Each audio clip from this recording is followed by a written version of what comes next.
رہی تھی کہ یہ وہ لوگ ہیں کہ کل قیامت کے دن قرآن بھی ان پر رشک کرے گا اور اللہ تعالیٰ بھی ان پر رشک کریں گے،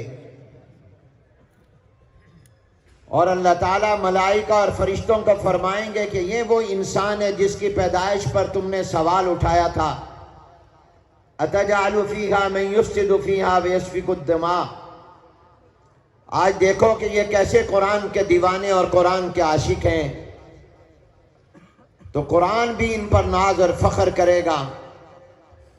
الحمدللہ موجودہ تعلیمی سال میں اس دارالقرآن سے جو قرآن کریم کے حافظ بن کر تیار ہو کر جا رہے ہیں، میرے دائیں جانب وہ قوائف لکھے ہوئے ہیں، 658 طلباء ہیں جن کے سینے قرآن کریم کے نور سے منور ہوئے اور جنہوں نے قرآن کی دولت اور نعمت کو اپنے سینوں میں محفوظ کیا۔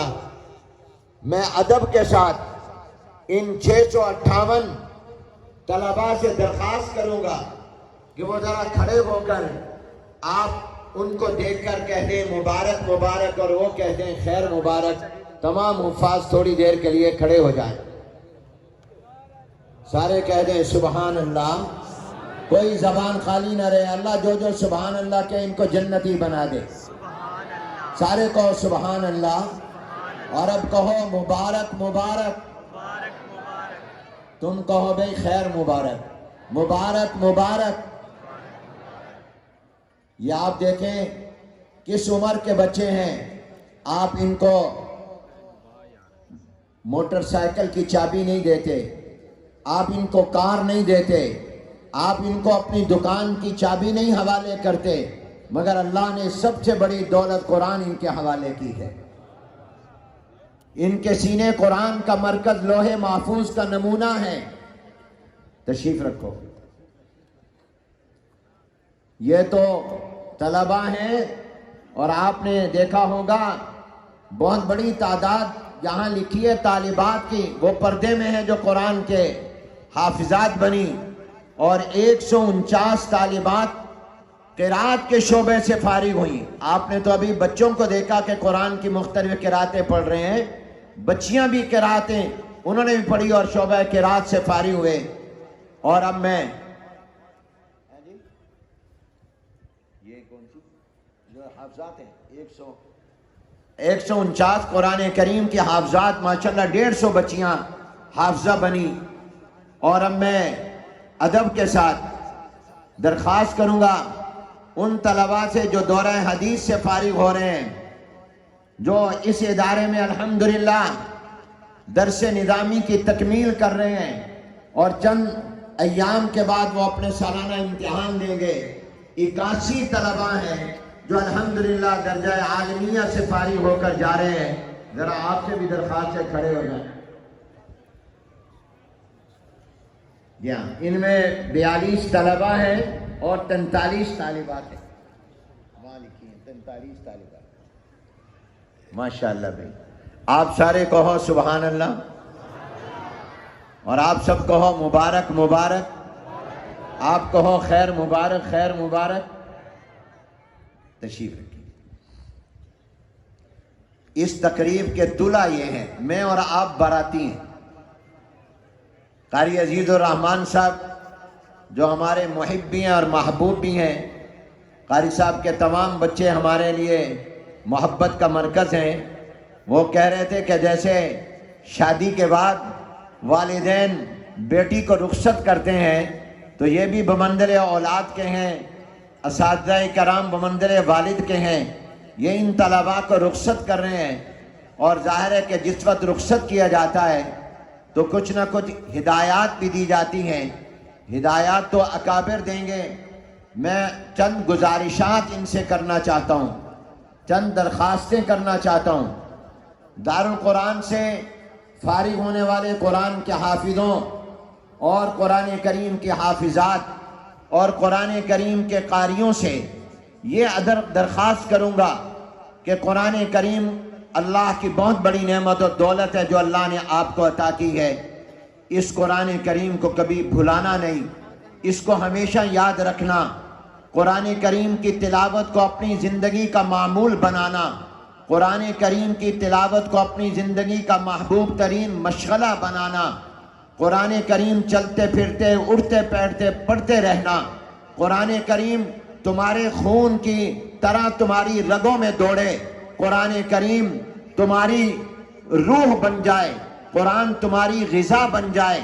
زیادہ نہ ہو سکے تو روزانہ 3 پارے قرآن کریم کی تلاوت ضرور کرنا، اور اگر 3 پارے بھی نہ کر سکو اپنے دیگر علمی مشاغل کی وجہ سے تو کم از کم 1 پارہ قرآن کریم کی تلاوت ضرور کرنا، اور رمضان المبارک میں تراویح میں قرآن ضرور سنانا، کبھی بھی قرآن کریم کا ناغہ نہ کرنا، اور اگر ہو سکے تو تراویح میں 1 سے زیادہ قرآن کریم ختم کرنا، تہجد میں قرآن پڑھنا، نوافل میں قرآن پڑھنا، اس قرآن کریم کی تلاوت کو اپنی زندگی کا معمول بنانا، اپنی زندگی کو مقصود بنانا۔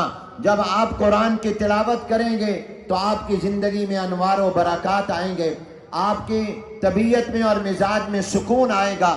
الا بذکر اللہ تطمئن القلوب، اللہ فرماتے ہیں دلوں کا اطمینان مال و دولت میں نہیں ہے، دلوں کا اطمینان گاڑیوں میں اور بنگلوں، فارم ہاؤسوں اور کوٹھیوں میں نہیں ہے، دلوں کا اطمینان دکانوں میں اور تجارت میں نہیں ہے، دلوں کا اطمینان کرسیوں میں، ایوان صدر اور ایوان وزیر اعظم میں نہیں ہے، دلوں کا اطمینان منصبوں میں نہیں ہے، دلوں کا اطمینان اللہ نے اپنے ذکر میں رکھا ہے۔ اور دوسری جگہ اللہ نے قرآن کو ذکر کہا، اِنَّا نَحْنُ نَزَّلْنَا الذِّكْرَ وَإِنَّا لَهُ لَحَافِظُونَ، ہم نے ذکر کو اتارا یعنی قرآن کو اتارا۔ اور دوسری جگہ فرمایا الا بذکر اللہ تطمئن القلوب، دلوں کا اطمینان اللہ کے ذکر میں ہے۔ لہذا اگر تم سکون چاہتے ہو، دل کا اطمینان چاہتے ہو، مسرتیں خوشیاں دنیا اور آخرت کی چاہتے ہو، تو قرآن کریم کی تلاوت کو اپنی زندگی کا معمول بنا لینا، اور قرآن کریم کی تلاوت کو اپنی خوراک بنانا، قرآن کی تلاوت کو اپنی روح بنانا، قرآن کی تلاوت کو اپنی غذا بنانا۔